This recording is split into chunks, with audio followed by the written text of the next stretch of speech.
Devenir un bon chasseur, c'est connaître tellement son gibier au point de lui ressembler. Pour la chasse au canard mallard, la tête verte est de mise, vous trouvez pas?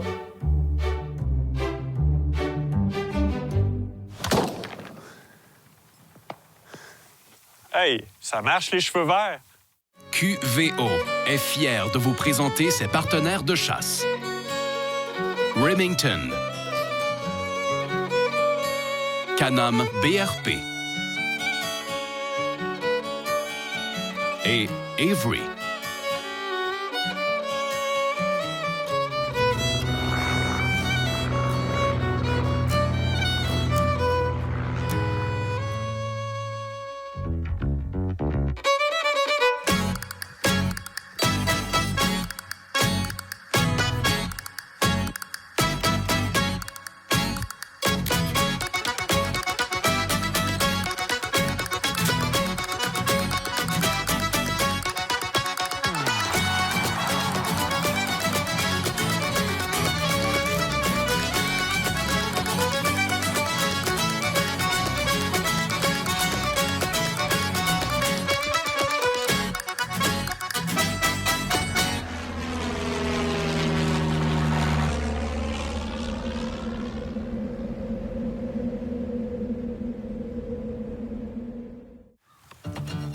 Bonjour, mon nom est José Boily pour Québec à vol d'oiseau. Cette semaine, à l'émission, une chasse au canard mallard tournée dans les champs.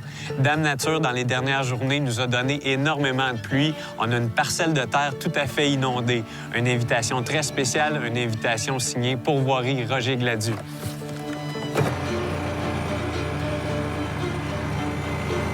Watch out.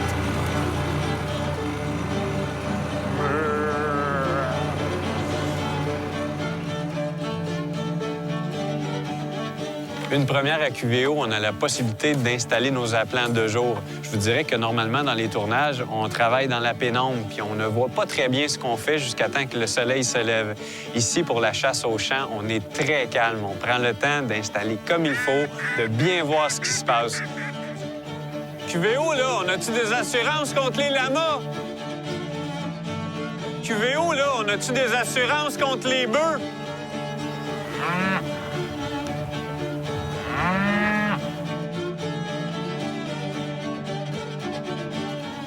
Il n'y a vraiment pas de mots pour décrire ce que je vois en arrière de moi. Il y a des canards partout. Il est arrivé une vache, possiblement, qui a fait lever tous ces canards. Dans notre position, on n'aura pas la chance nécessairement de tirer dans une grande bande comme celle-ci. Puis de toute façon, on ne le ferait pas pour pas apeurer une grande quantité d'oiseaux. Mais c'est magique. C'est un spectacle à couper le souffle. En plus des appelants de plastique sur piquet, on va utiliser des images. Encore là, une cinquantaine. Les images, c'est un peu moins réaliste, mais ce que ça va faire, ça va donner du volume à la série d'appelants. On les place directement en arrière des appelants de qualité pour former un gros noyau de canard au champ. Bien que les appelants soient d'une qualité extrême, il faut aussi que les chasseurs se fondent dans cette végétation agricole. Des caches-tombeaux, garnis à l'aide de foin, assurent la disparition des tireurs.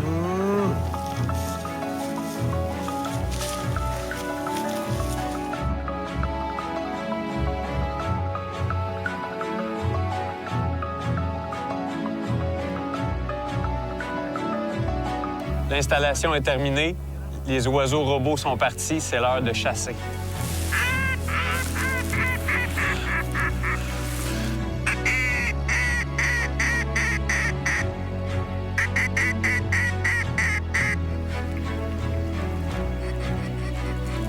Ah ouais, mon Roger? Oh oui! Hey, c'est beau, M. Gladu? Un premier mallard mâle qui est sorti d'une grosse bande au loin, s'est envenu toute seule. M. Gladu s'est exécuté. Ça commence bien une journée. 2 fois en avant, 2 fois en avant.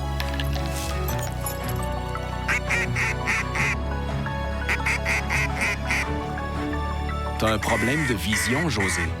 C'est pas 2 oiseaux qui s'approchent, mais bien 70. Fraîchement arrivés du nord, cette migration profite de la végétation inondée en abondance dans le champ pour se nourrir et s'y reposer.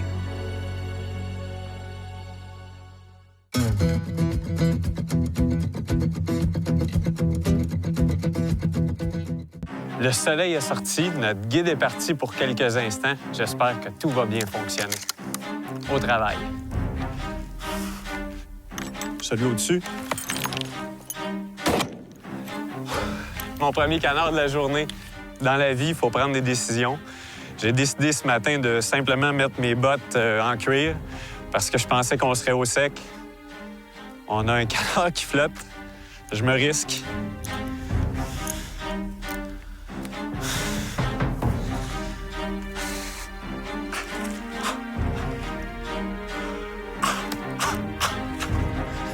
Faites pas ça à la maison.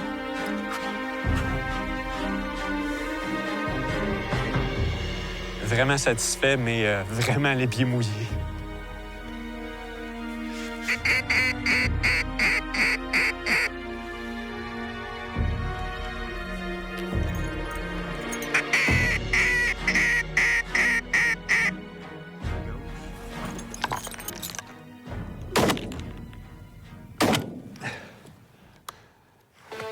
Après mes 2 premiers canards, mon guide est revenu, donc on va chasser en équipe. Go, Roger. Et beau, Roger. Là, ce qu'on s'aperçoit, c'est que les canards réagissent à nos canards motorisés. J'ai eu l'appel du guide, on va aller les placer plus en avant pour forcer les oiseaux à nous détourner puis arriver vraiment de face comme on les aime. Ouais. Là, dans le trou d'eau. Un simple petit changement dans la position des canards à batterie force les palmipèdes à se rapprocher des caches. Un super beau.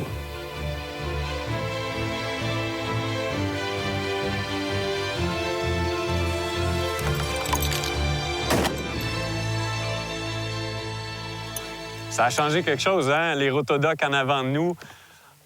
On a vu là, vraiment ce canard-là aller prendre son vent en bas. Là. Ça, c'est merveilleux. Il faut à un moment donné faire des changements quand on s'aperçoit qu'il y a quelque chose qui clique. S'il y a un canard qui passe tout droit sans vous regarder, il faut changer quelque chose. Un tout seul, un tout seul. Au-dessus, au-dessus.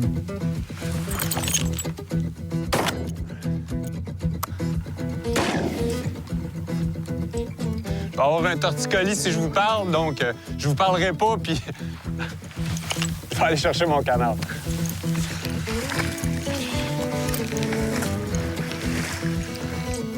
En plus du canard mallard et du canard noir, qui sont des espèces qu'on retrouve régulièrement ici, on a un petit siffleur d'Amérique, un très beau canard, un format médium, très joli. Vas-y, Roger. Oh que oui! Ça, c'est vraiment le genre de canard qu'on aime avoir. Là. Directement dans le cadrage, là, il est rentré vraiment où il fallait.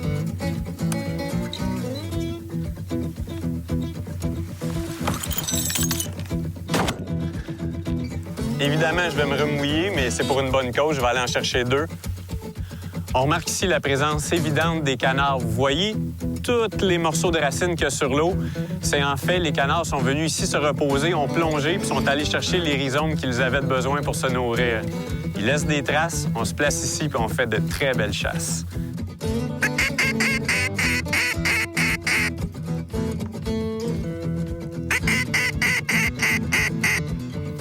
Liner.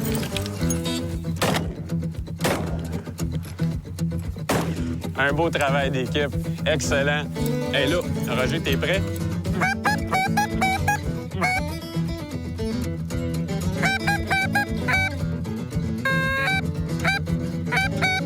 Go, Roger. Oh oui! Ça, c'est un bonus. Monsieur Gladu a réglé ça, j'avais pas de fusil. Parfait.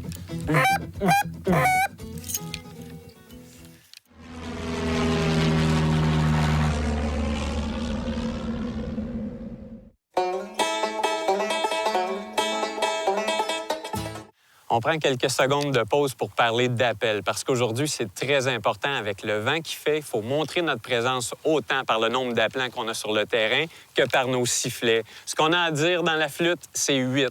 Mais pas 8 avec les joues, 8 avec l'estomac, 8 avec le diaphragme. Ce que ça va donner à l'envers, 8, 8, 8. Tant qu'on n'a pas le bon son de la femelle mallard, ça donne rien de faire des séquences. Le son à trouver, Ce que ça va donner en séquence.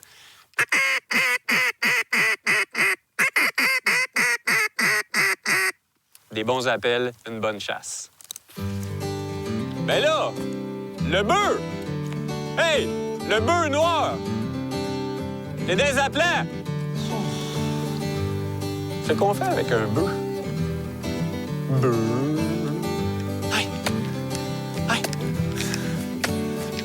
Si on parle un peu de tir, vous avez sur votre fusil, sur la bande ventilée, un grain d'orge ou une mire à fibre optique. Sur mon fusil, aucune trace de ça. Pourquoi? Mon fusil est un prolongement de moi-même.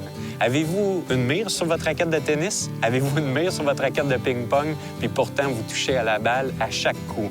Votre fusil s'éloigne de vous, revient dans votre épaule, votre œil se met sur la ligne de visée, un petit peu en avant du canard, on appuie sur la détente et on récolte un bel oiseau.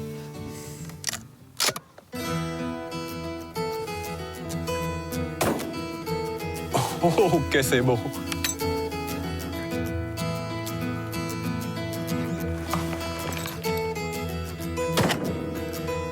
La prise de vue, réalisée simultanément par 3 caméras, nous permet d'apprécier des tirs de qualité qui permettent une récolte propre du gibier à plumes.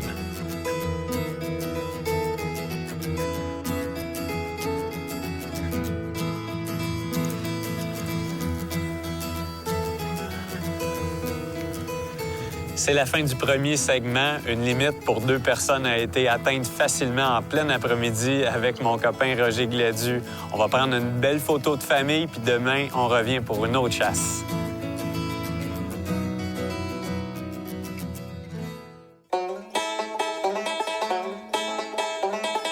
La chronique culinaire, une présentation du livre Chasser au Québec. Cette semaine, le chef Frédéric Cyr vous prépare des escalopes de canard. Aujourd'hui, on va faire une recette de canard parmigiana. On fait une petite escalope avec. Petites escalopes minces comme ça. Comme ça, on va tout pouvoir cuire au poêlon. Mozzarella, parmesan, un œuf. J'y mets un peu de piment broyé pour que ça soit plus fort. On râpe le fromage. Beaucoup plus de mozzarella parce que le but, c'est vraiment d'avoir une croûte un peu croustillante mais élastique. Le parmesan fond moins bien. Un peu de piment broyé, un œuf battu. On mélange tout ça ensemble. Le but avec ces recettes-là, pour moi, c'est que ce soit super facile. Quasiment un enfant peut les faire. Escalope, farine. Le but de la farine, c'est qu'en cuisant, le fromage colle sur l'escalope. Après, on fait ça, comme ça. J'en mets juste sur un côté. J'en mettrai pas sur 2 côtés. Donc, beaucoup d'huile. L'huile de canola, l'huile végétale. Pas forcément d'huile d'olive parce que l'huile d'olive, ça brûle vite. Puis, je les mets dans le poêlon, côté fromage. Jusqu'à temps que le fromage soit bien fondu, qu'il commence à colorer. Je rajoute un coup de poivre, un coup de sel du côté où il n'y a pas de garniture. Ça fait déjà, quand vous regardez le fromage, il colore sur les côtés. S'il colore sur les côtés, vous êtes à peu près certain qu'il est coloré en dessous. Faut pas trop les cuire non plus parce que sinon, ça devient sec comme toujours. Si vous avez l'habitude de manger bien cuit, allez vers du médium bien, tranquillement pour aller vers médium, que ce soit un peu rosé. C'est ça qu'avec le gibier, c'est toujours un plus grand succès. Là, on va se faire une petite sauce tomate pour aller avec ça. Le truc de base, frais, rapide. On prend les tomates, persil, basilic. Je mets les herbes sur les tomates pour pas que ça cuise trop rapidement pendant que mes tomates cuisent. L'ail, je vais le mettre complètement à la fin. Le but, c'est qu'il cuise pas trop non plus. On va laisser cuire notre sauce. Pendant ce temps-là, on va finir la garniture de l'assiette. On va se faire une petite garniture de légumes. Carottes, 2 oignons verts, comme ça. Je les garde entiers. Petite carotte nantaise fraîche du jardin. Fait que je les épluche même pas. OK. Juste blanchi dans l'eau. J'ai mis de l'eau à bouillir. Je vais vous montrer un truc que j'aime bien gros. Moi, je trouve ça simple, je trouve ça extraordinaire de faire ça à la maison ou même dans le bois. Je prends un couteau, je fais le tour comme ça avec mon couteau, puis après, je la fais cuire. Ce qu'on veut, c'est d'aller chercher à l'intérieur la chair. On va chercher la chair de la pomme de terre. Juste la chair de la pomme de terre. Touc, touc, touc. Je l'envoie dans le poêlon. Un petit coup d'huile d'olive. Juste les réchauffer s'ils sont froides. Comme dans mon cas, ils sont déjà chaudes. Je fais juste les mélanger comme ça. Je sors mes légumes. Je vais les mettre avec les pommes de terre comme ça. On dresse. Écoutez, je prends même les doigts comme ça. Houk, houk.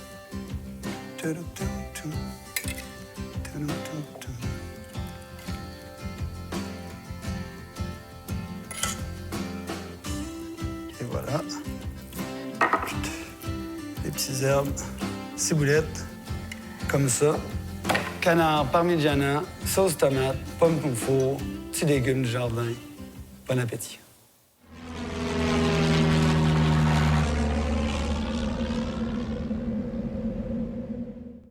Une journée parfaite pour la chasse au canard, c'est une journée comme celle-ci. Alerte météo de vent violent et pluie abondante. Les barboteurs, qui trouvent leur sécurité de jour sur le Grand Lac Saint-Pierre, sont pris dans la vague. Ils vont être obligés, forcés de voler énormément pour trouver des petits coins tranquilles comme ici, un champ inondé. Mais pour nous, avec les caméras, ça sera pas possible de chasser. On veut pas tuer aucun canard qui ne sera pas filmé. Pourquoi? Parce qu'en regardant les images, on leur redonne la vie.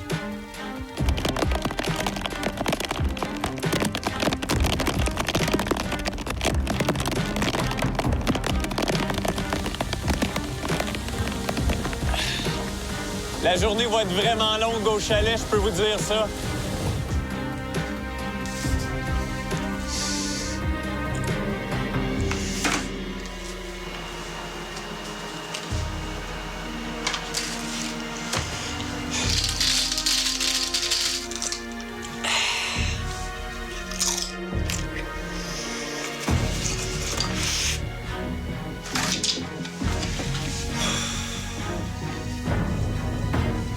José, il faut surtout pas désespérer.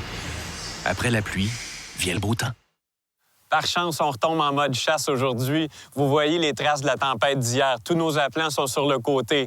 Ce matin, on fait quelques changements qu'on vous explique, mais on commence par mettre tous les canards sur leurs pattes.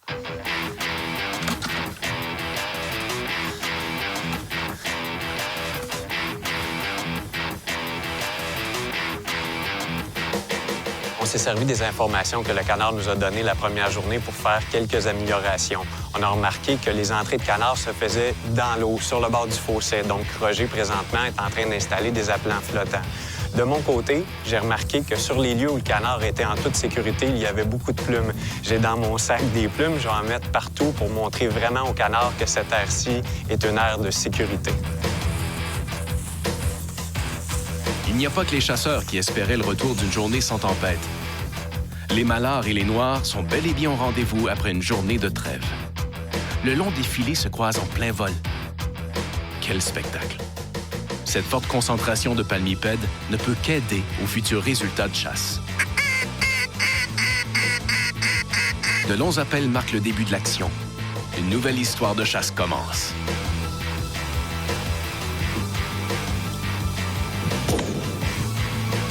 C'est beau, Roger. C'est beau, Roger. Malgré la forte population de canards dans les environs, les entrées de palmipèdes se font en petits groupes. Le guide préfère assurer une chasse soutenue jour après jour en se positionnant à bonne distance de la réserve d'oiseaux pour ne pas les apeurer. Cette méthode se nomme chasse de pourtour. Pour aujourd'hui, je vais laisser Roger ramasser les canards parce que je vous dirais que j'ai la jambe un peu frileuse. Je sais pas, mais on vient difficilement d'un coup d'eau, hein? Toujours aussi en forme, M. Gladu ne se fait pas prier pour aller cueillir le gibier, comme il fait à tous les automnes, dans les îles qui l'ont vu grandir.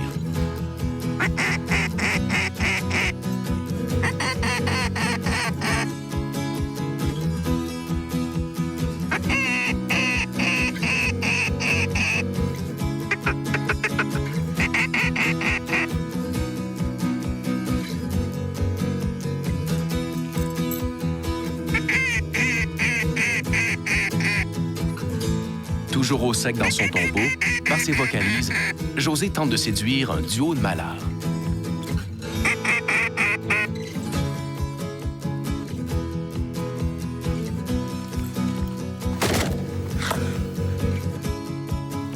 Ça, c'est un beau travail d'équipe. 2 coups de fusil, 2 canards au sol. Là, ce qu'on a fait, avec la qualité du vent qu'on a aujourd'hui, on a choisi des étranglements très serrés qui permettent à nos billes de rester ensemble, de travailler justement en équipe puis d'atteindre nos canards, même si dès qu'on sort de la cache, ils ont les ailes relevées puis ils se tassent un peu, on les atteint d'une manière parfaite. Wow! C'est Gladu? Hey! Ça, c'est un double à mon goût. J'aime doubler.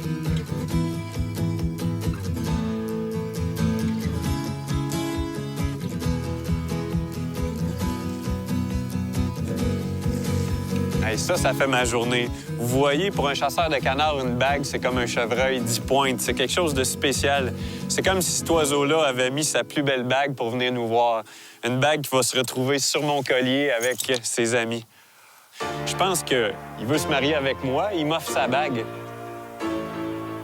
Oui, je le veux. C'est pas le temps pour des noces. Vous êtes à la chasse, monsieur l'animateur.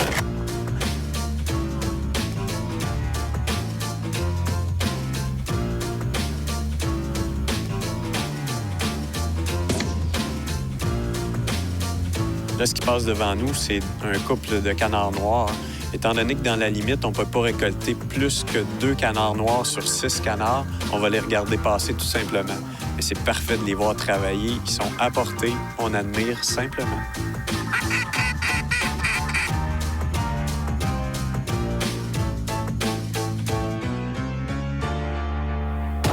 Ces malards furent un peu moins chanceux, car ils ne figurent pas dans les espèces limitées à l'intérieur du quota quotidien de 6 canards par chasseur.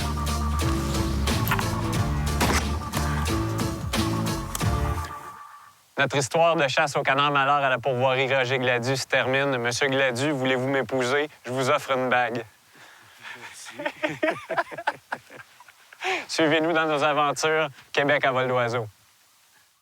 QVO vous a été présenté par Remington, Can-Am BRP et Avery.